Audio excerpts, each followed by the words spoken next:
Hello and welcome back to Interpreting India.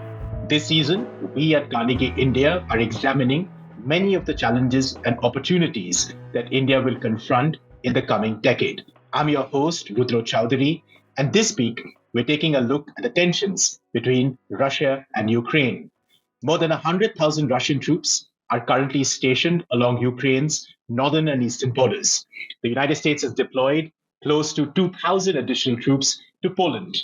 1,000 more troops have been moved from Germany to Romania along Ukraine's western borders. As far as Russia is concerned, 30,000 troops have been deployed to Belarus, where they begin military exercises on the 10th of February. French President Emmanuel Macron met with President Putin on the 7th of February, hoping to find still a diplomatic solution to the current impasse. On the other hand, President Putin and President Xi Jinping held their 38th personal meeting in China. In this episode of Interpreting in India, we'll take a closer look at both the current impasse and the geopolitics shaping the same. What are Moscow's demands? What has the Biden administration missed in this game of Sino-Russian Go? Is there any room for a renewed strategic framework between Russia and the West? Is another Helsinki final act even possible? To help us navigate some of these questions, we have with us today the one and only Dmitri Trenin. Dmitri is the director of the Carnegie Moscow Center. He chairs the Research Council at the Foreign and Security Policy Program.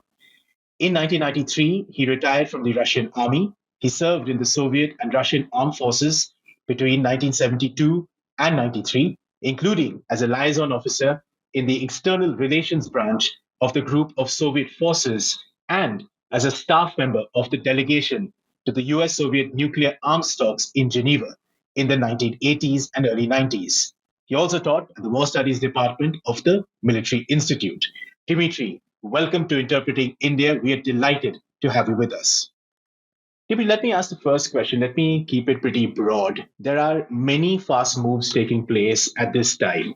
President Macron in Russia, President Putin in China, more troops being deployed on both sides of Ukraine's borders. Can you lay out what exactly is happening as you see it?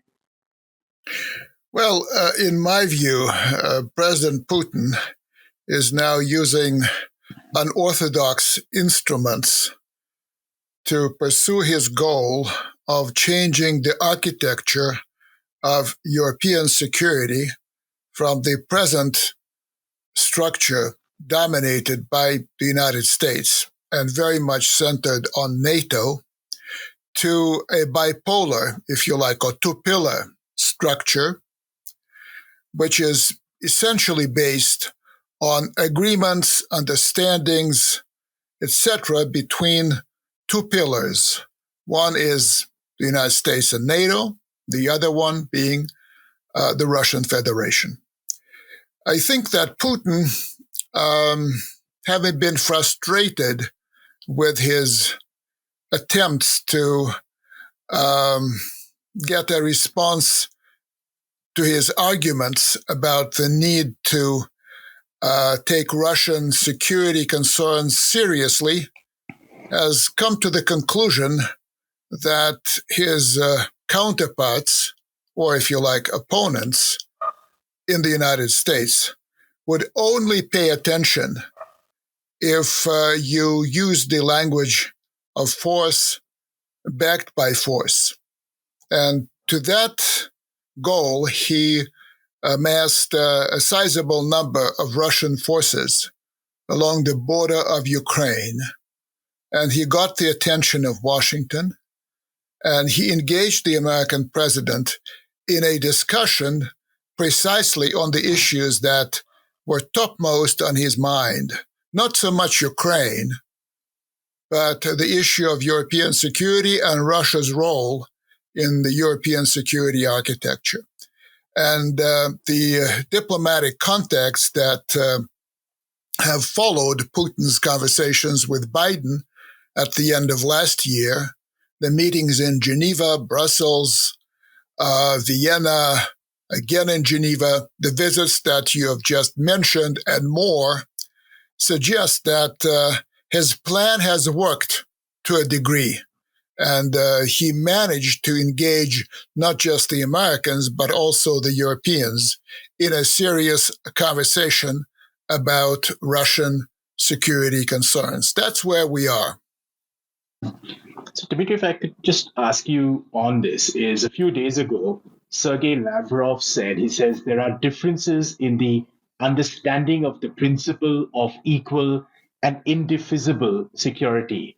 Now, the grammar is quite interesting, given that it's the kind of grammar that one would read if you were looking at the Helsinki Final Act of the 1970s or the Russia Founding Act, the 1997 NATO agreement, or the OSCE summits agreement, and so on and so forth. But is that the model that Putin is aspiring to? Some sort of a formal process by which there's a clear understanding of spheres of influence? Well, it's not so much about spheres of influence. I think it's about a margin of security or something like that. For a long time, and Putin has been president or has been the topmost leader of Russia for the past 20 plus years. So through virtually all that time, the process of NATO enlargement was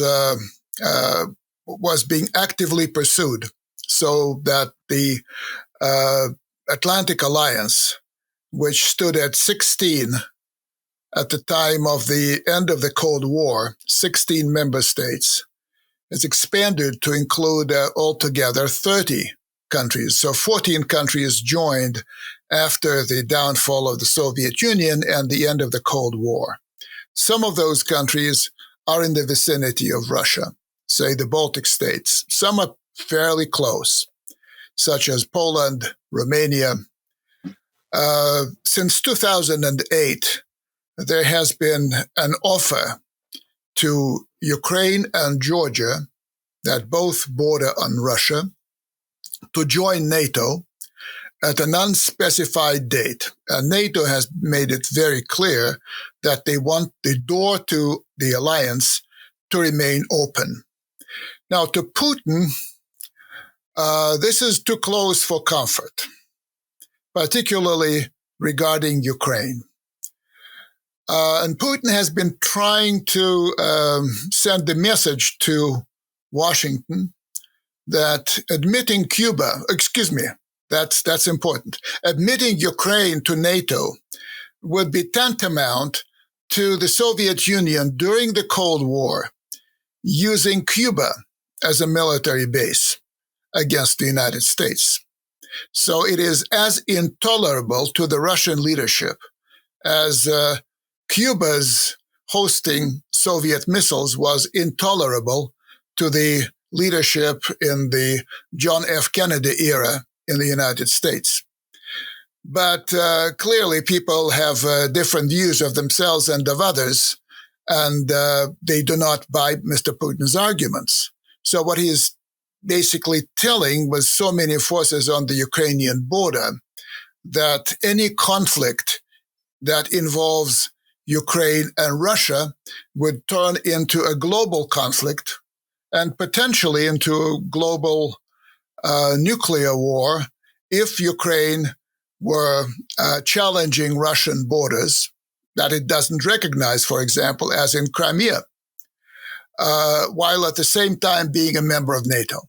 So that's Putin's argument, and the argument, as I said, is backed by force, so it has to be treated seriously. And in order to be treated seriously, just like in any situation of deterrence, you have to impress on your counterpart or your opposite number that you are fully capable of using that force and that you have absolute resolve to use it when you think that's the only choice that's left to you.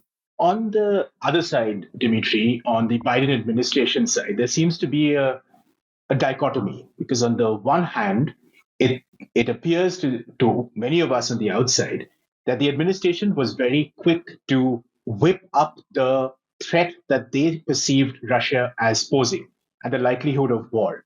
But at the same time, it would appear that Biden and the administration as a whole wasn't as quick to pick up how serious this was for Putin.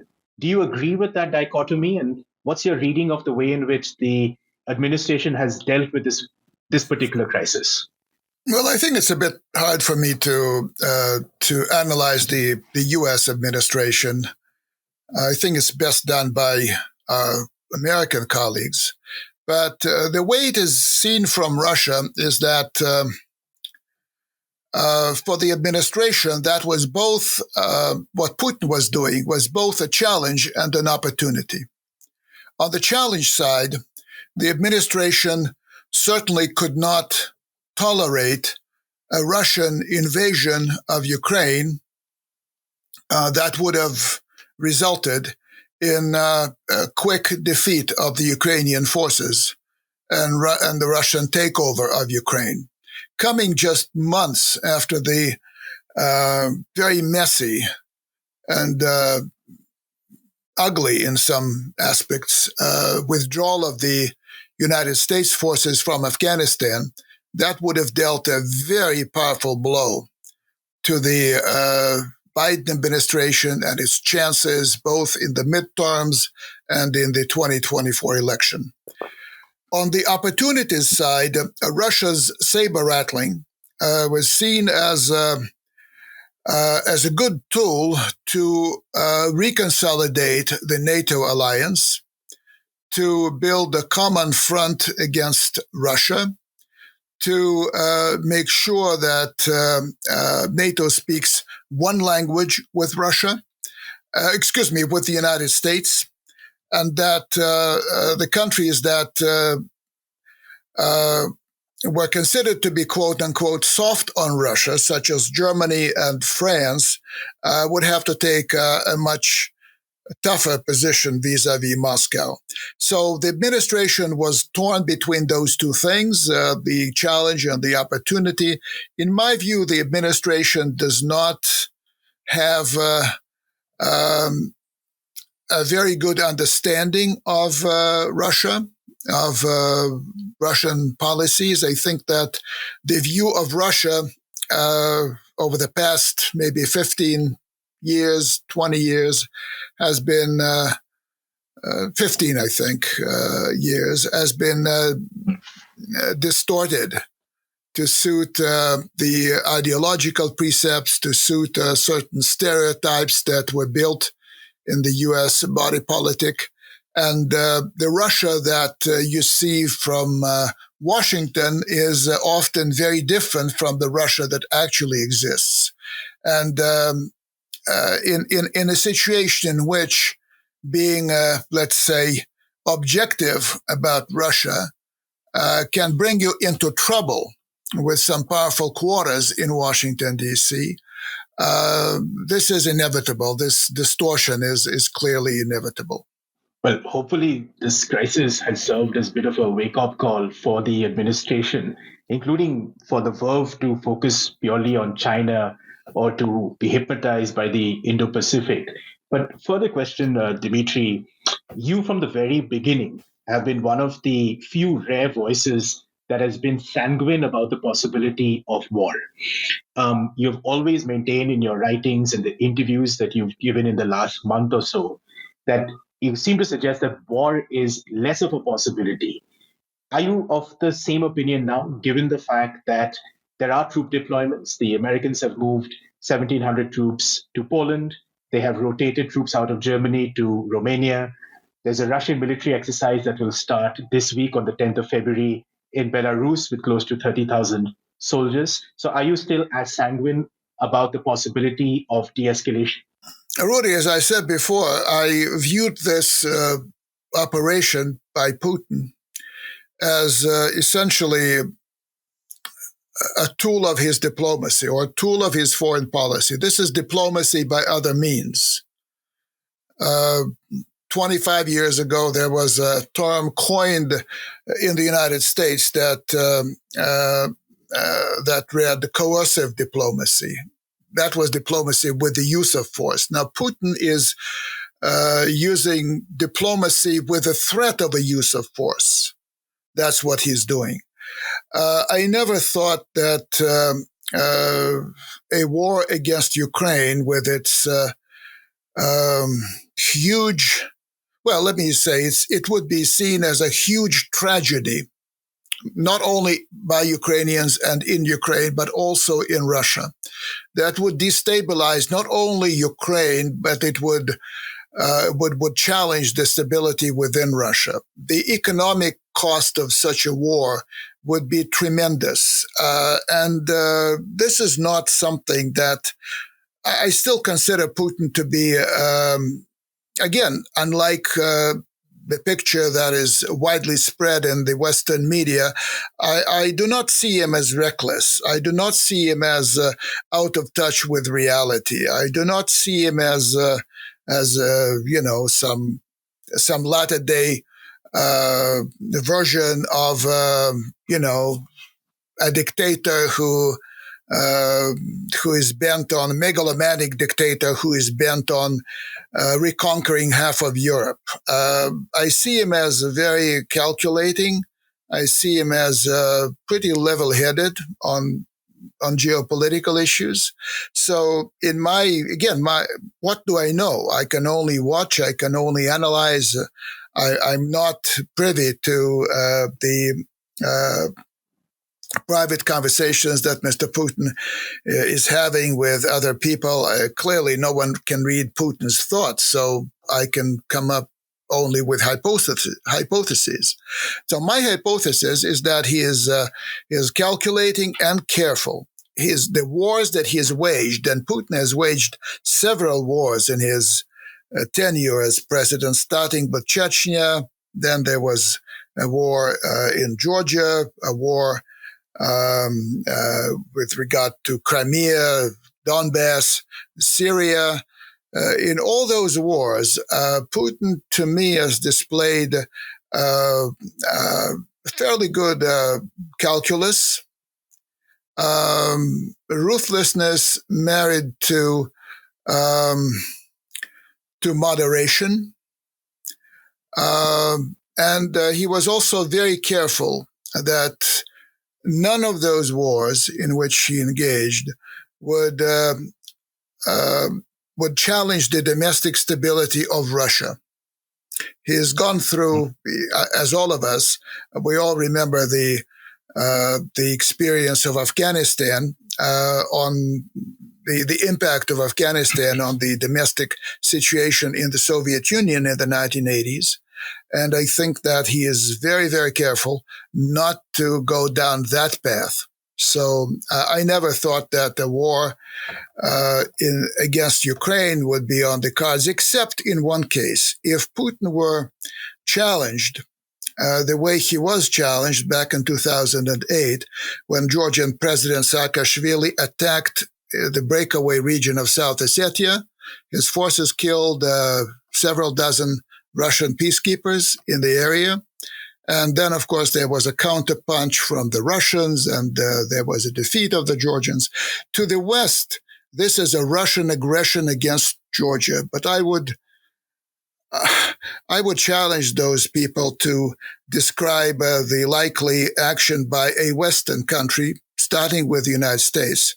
If a Western protectorate were attacked and several dozen U.S. soldiers were killed by a foreign power, a foreign country, what would the reaction be and how that war would be called? So this is Georgia 2008 is certainly not, to me, a case of Russian aggression. It's something else, which is It's interesting that a lot of people still do not recognize the fact for a fact. So that's where I stand. That's why I did not think that Putin would engage in an adventure with potentially catastrophic consequences that a large-scale war against Ukraine would bring. Yeah, Dmitry, I think a lot of your views would certainly strike a chord with senior analysts and diplomats in India who have spent time in Russia, who are as sanguine about the possibilities of conflict and much more hopeful about a diplomatic solution, keeping a renewed strategic context in mind. But let me, you brought up this question of coercion. And this is clearly, at least in American parlance, this would be seen as strategic coercion on the part of Putin backed by force. But equally, coercion is at the minimum a two-player game, usually a multiplayer game. On the American side and the European side, there's a raging debate around the efficacy of sanctions.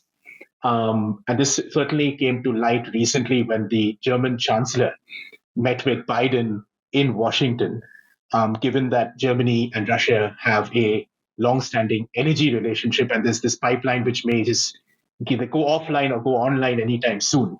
So I was just wondering, from your perspective and from the perspective within Russia, how are sanctions seen? I mean, how punitive are they? How are they read? Is this really a tool in the kit box that can affect or change behavior within Russia? Or is it sort of much ado about nothing?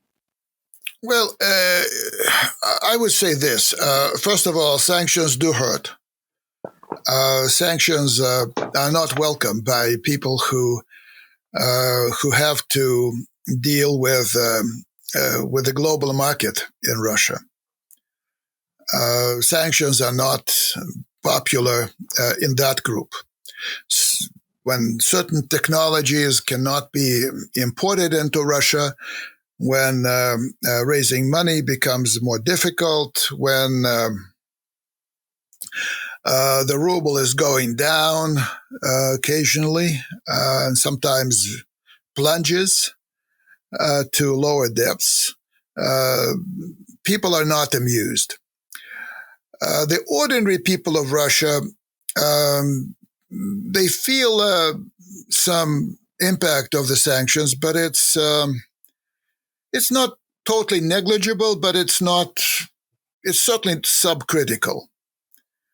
The biggest impact, I think, on the ordinary consumer in Russia was Russia itself imposing economic sanctions on the European Union, when Russia just stopped importing food from the EU.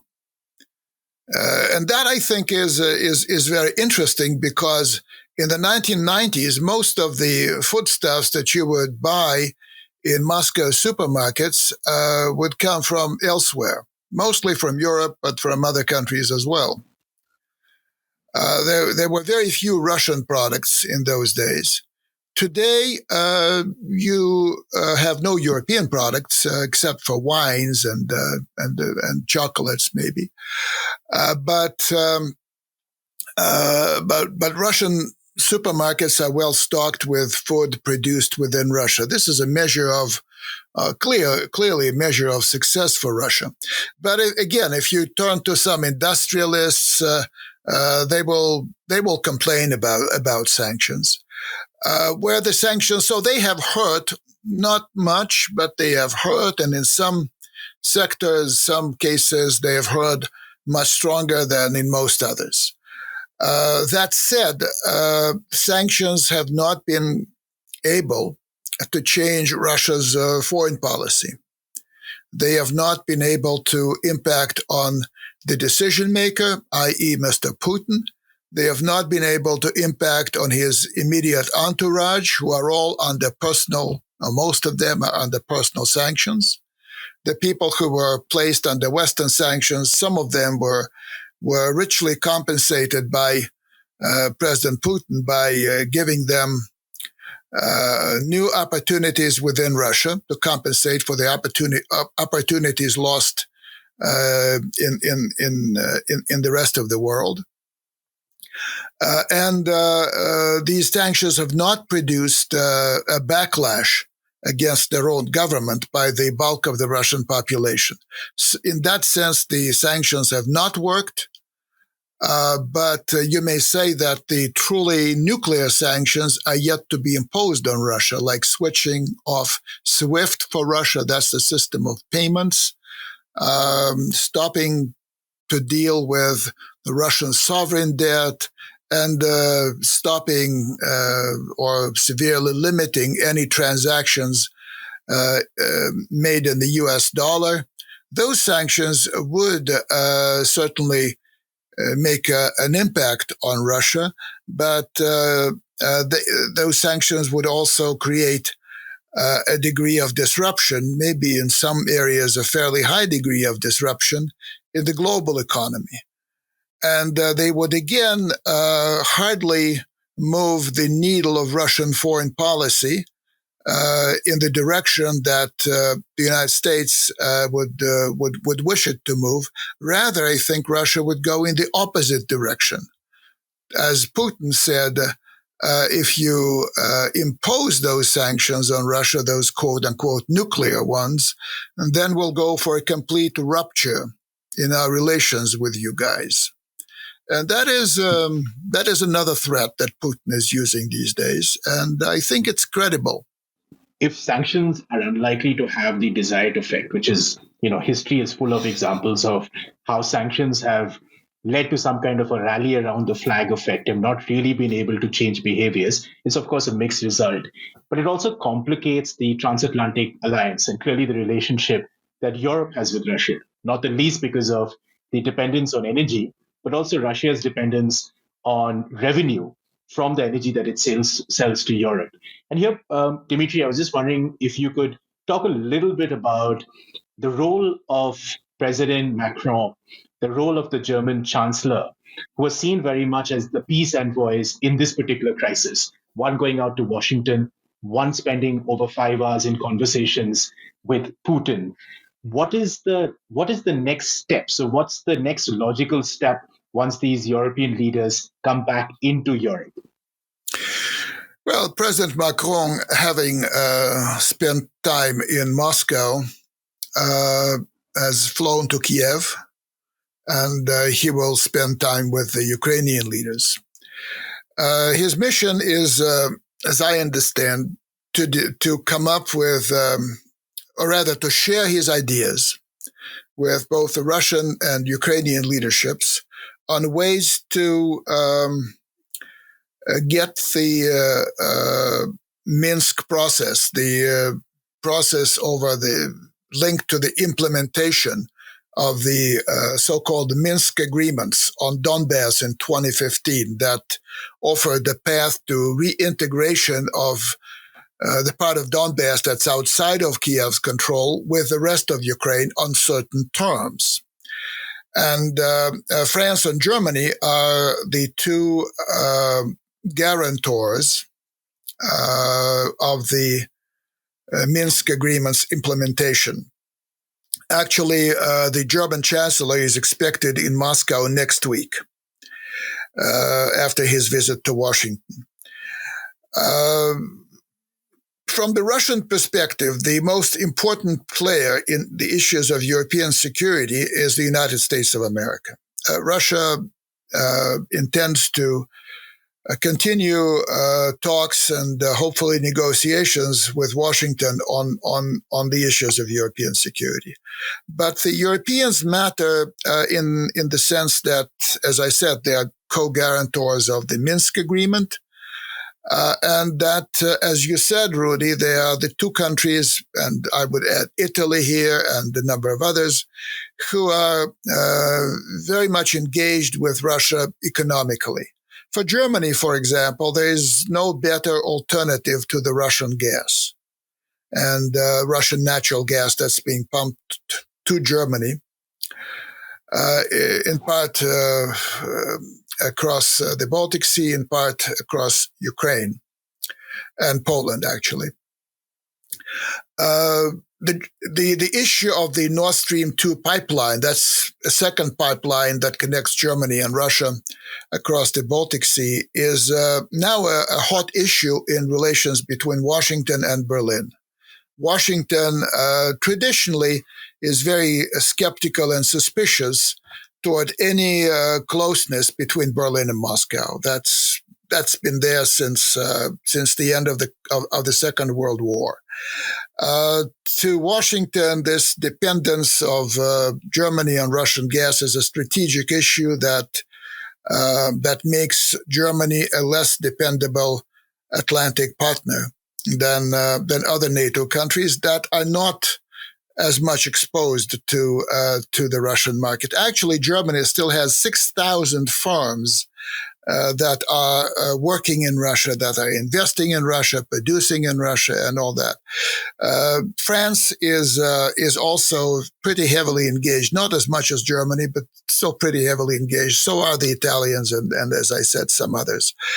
This creates a degree of tension within the Atlantic Alliance because essentially when the United States imposes sanctions, on economic sanctions on Russia, Americans understand very well that the sanctions will work to the degree that they can work only if the Europeans collaborate. If the Europeans do not collaborate, there's very little that the United States can do with regard to Russia.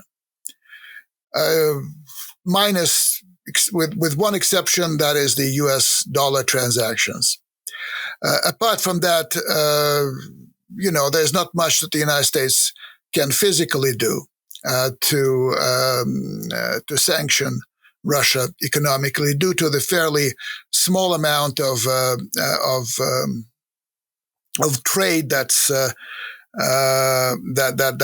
going on between Russia and America. And Putin clearly uses that factor to his advantage. Now, Russia, because it's not personally Putin. That's something obvious. It's no brainer that Russia would be using those connections to its advantage and use the Europeans as its I wouldn't say its advocates, but as voices of moderation within the European and the transatlantic institutions. We're talking about Western European states, not so much about Eastern European states that all bear huge historical grudges against Russia and whose attitude to Russia is often pretty hostile. Not so much in Western Europe, particularly in Germany, France, Italy, Austria, and some other countries. Dmitri, just moving on from Europe to China, I'm also keeping an eye on the clock, is how do you read the recent very long joint statements that Russia and China put out following President Putin's visit to China for the Winter Olympics? And I quote, the key sentence over here, carried by almost every English language daily, is the one which says that the friendship between the two states has no limits. There are no forbidden areas of cooperation. Now, some analysts seem to read this as a renewal of Sino-Russian relations. Some see it, of course, as an evolution over the last 15 years, whilst others just see this as an impact of the prevailing geopolitics of our times. How do you read this relationship, and what impact do you think, if any, that the Sino-Russian compact will have on the current impasse, or the thinking of, say, the United States in the way it deals with this crisis? Well, my reading of what happened in Beijing at the opening of the Olympics is that I call it entente between China and Russia. It's something that is way above strategic partnership and yet much lower and certainly different than a military political alliance of the Cold War vintage, such as NATO or the Japan-US alliance and relationship. I see this entente moving to a somewhat new level. I would call it a united front against the United States. Both China and Russia are now in confrontation with the United States.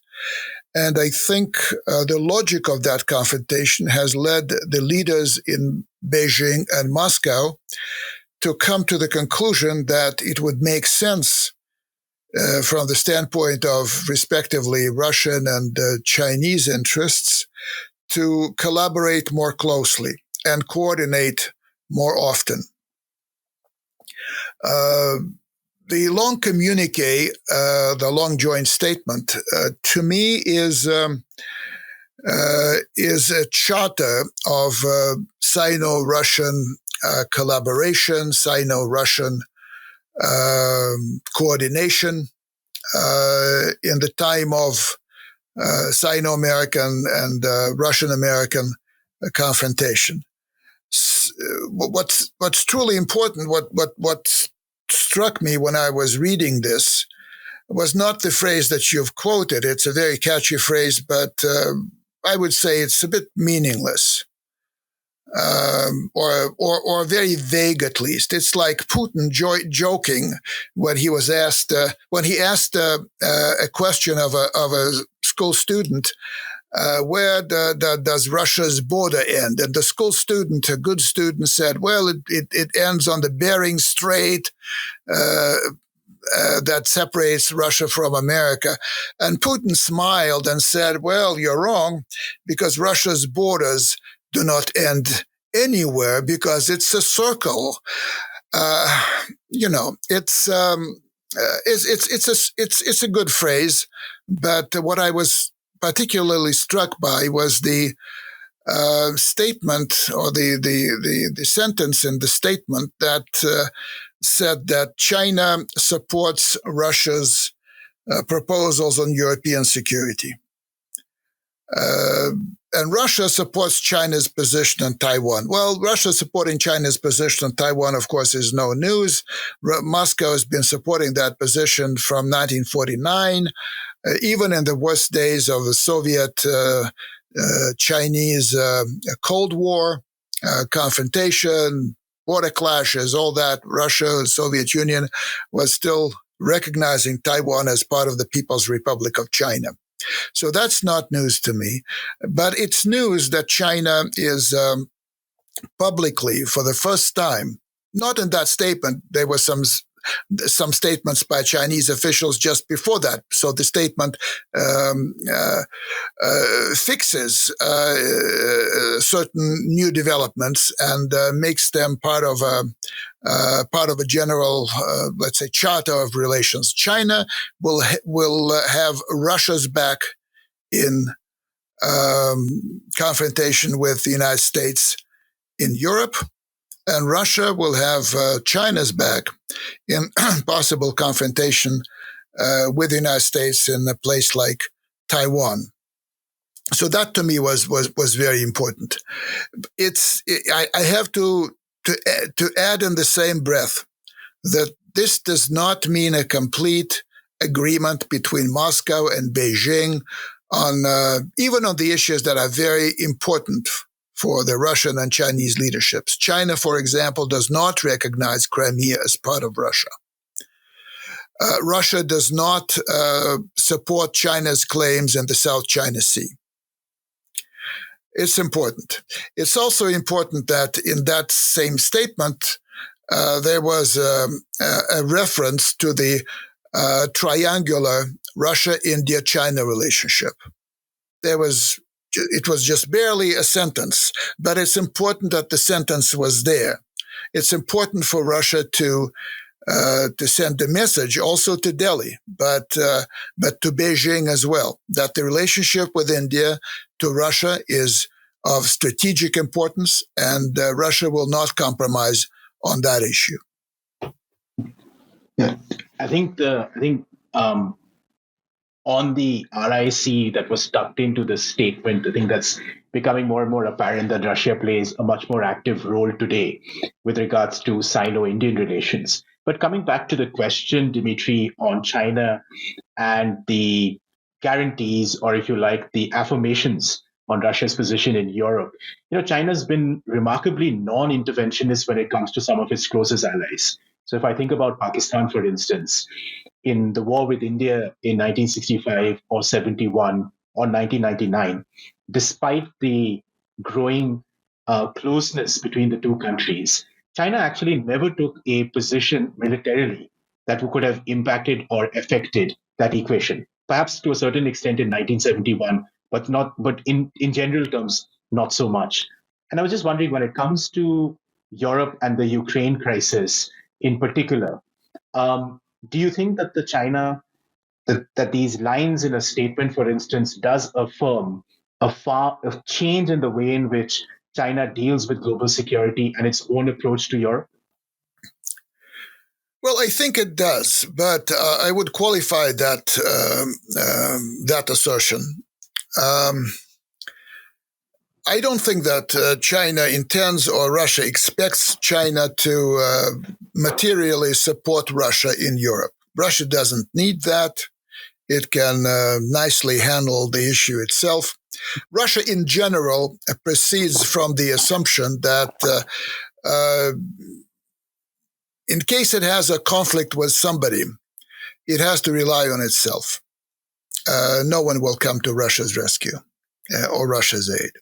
So that's a long-standing principle. We're alone, and we have to be strong to withstand various pressures that come our way, etc., etc.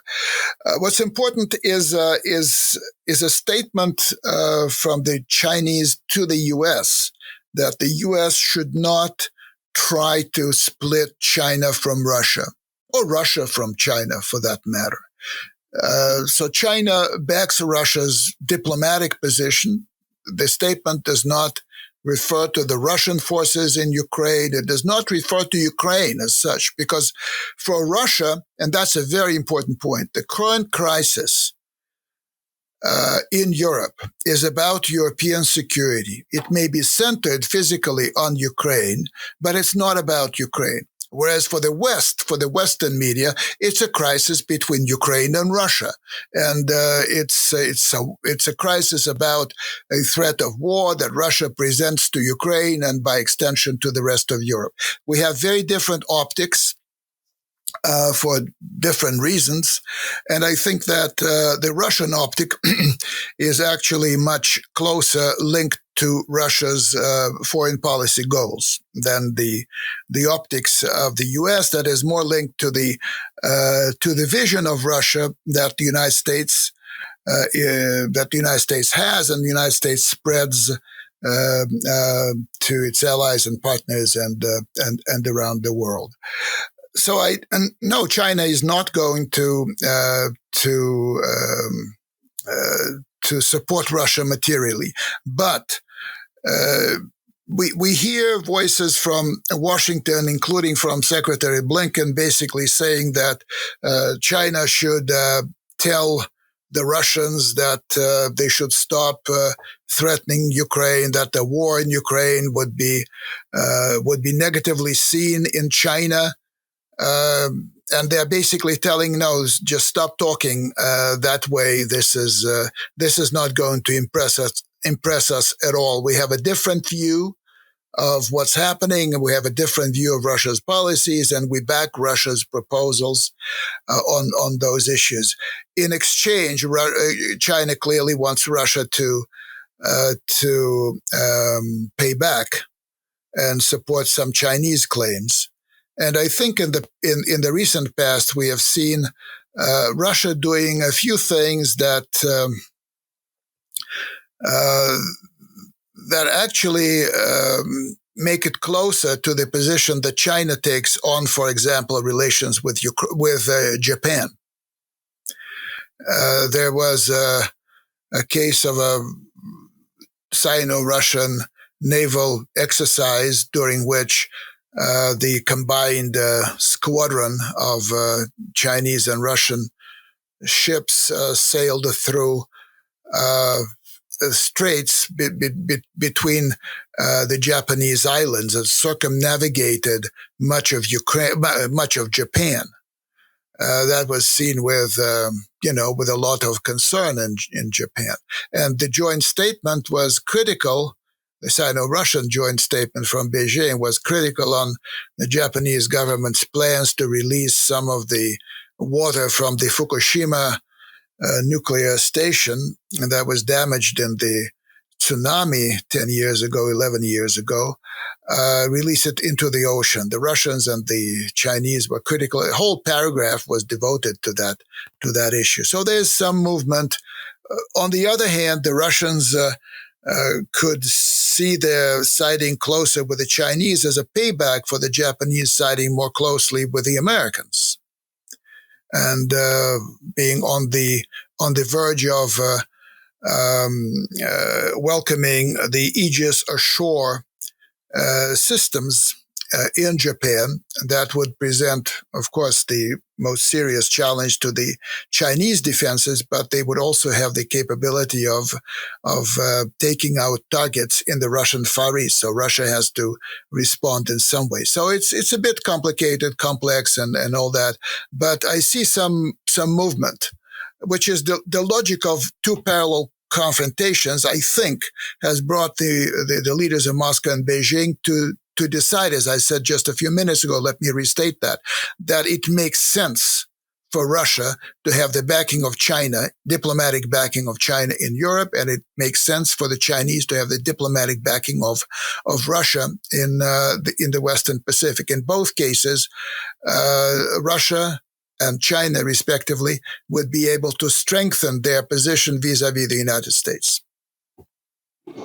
No, that's very interesting, Dmitry. And of course, in being in India this time, you see is the effect of the relationship with China, the kind of the downward trend in the Sino-Indian relationship has obviously pushed India much closer to the United States.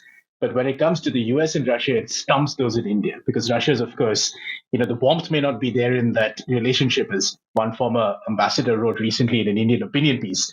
But the framework is still very much there. So it puts India in an unequivocal position. But, the last question to you as we draw to a close of this podcast, Dmitry, is if Putin's play, to a certain extent, if I can use that term, and his attempts at coercion is designed to begin a dialogue about European security or think about a larger strategic compact, a sort of a lighter version of a Helsinki or something along those lines. What do you think are the next steps in your mind? What do you think? How does this sort of de-escalate? Do we expect a summit sometime in the near future? Is it going to be with European leaders? Do we expect some kind of a light detente between Russia or America? How do you see the next sort of 6 months playing out? That might be too long. How do you see the next month playing out? Well, I think that the diplomatic path will be well trodden in the weeks and months ahead. There were questions.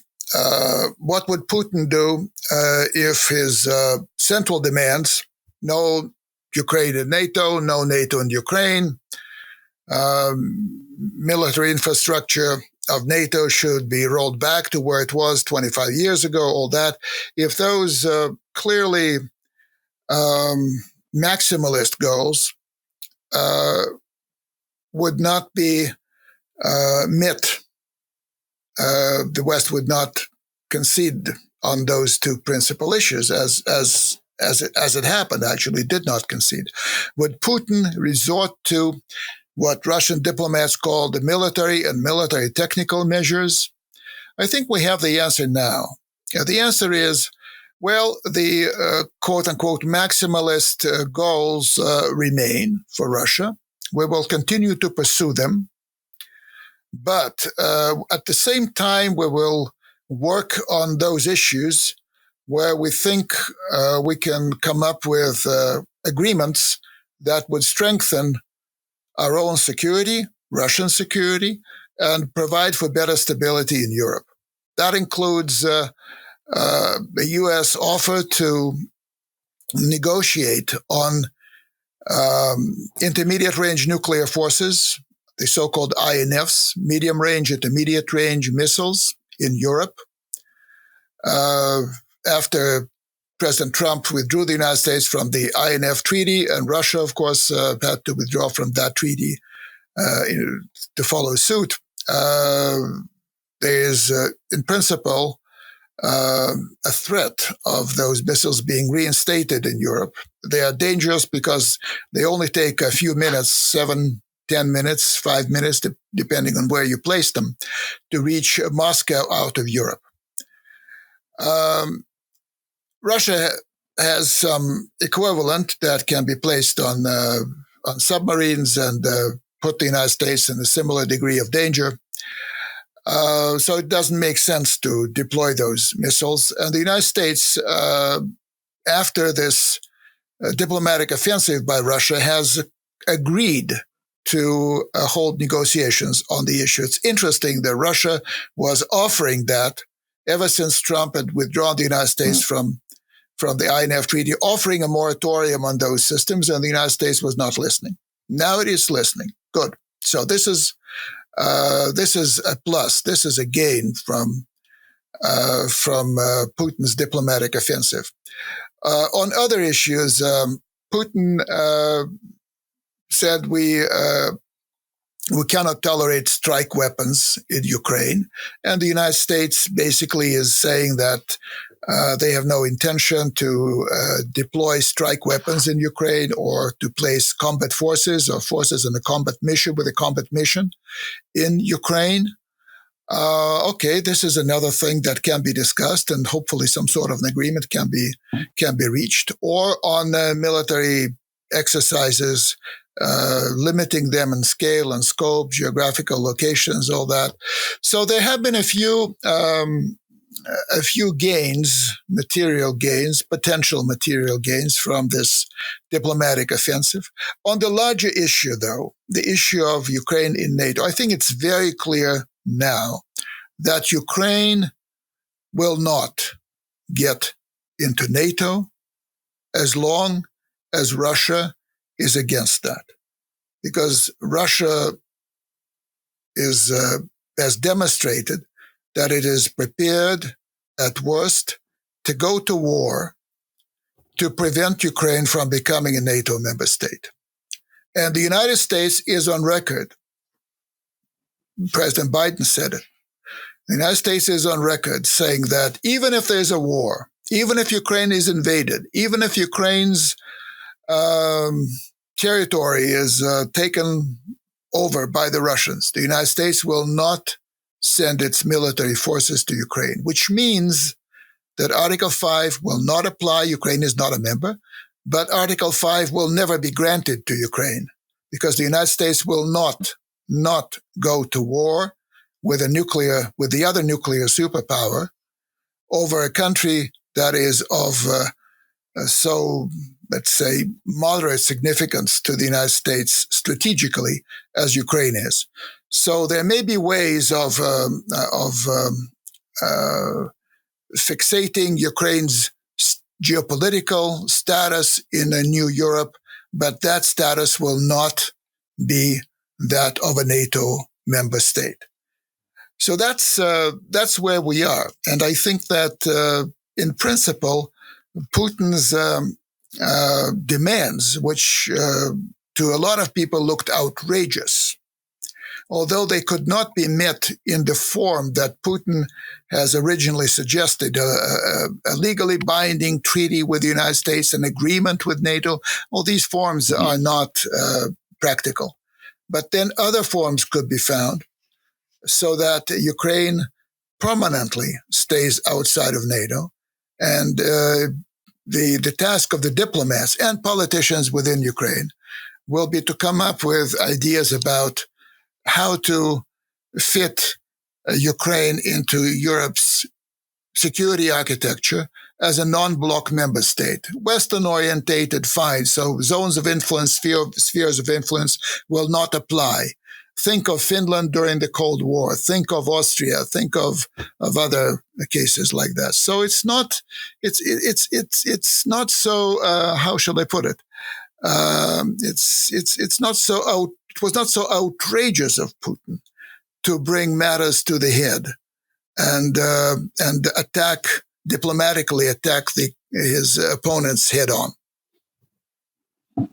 No, Dmitry, I think anyone listening to you and tracking this, and there are many in India, on the face of it, it actually would seem that by and large, Putin may actually get not exactly what he wants, but he gets some of what he wants, which might, if these understandings persist and if something major does not happen on the kinetic front, for instance. But we'll be tracking this in the weeks ahead. We really appreciate the time that you spent with us on interpreting India. Thank you very much, and all the best, Dmitry. Thank you very much, Rudy. It was a pleasure. Thank you. Dmitri Trenin, thank you so much for being with us at Interpreting India and for illuminating us on the trials and challenges of the current impasse. We'll be back in 2 weeks with a new episode. To make sure you don't miss it, be sure to subscribe on our Apple Podcasts, Spotify, Stitcher, or wherever you get your podcast from. To learn more about our research and team, you can visit us at carnegieindia.org. You can also find us on social media on Twitter, Facebook, and Instagram.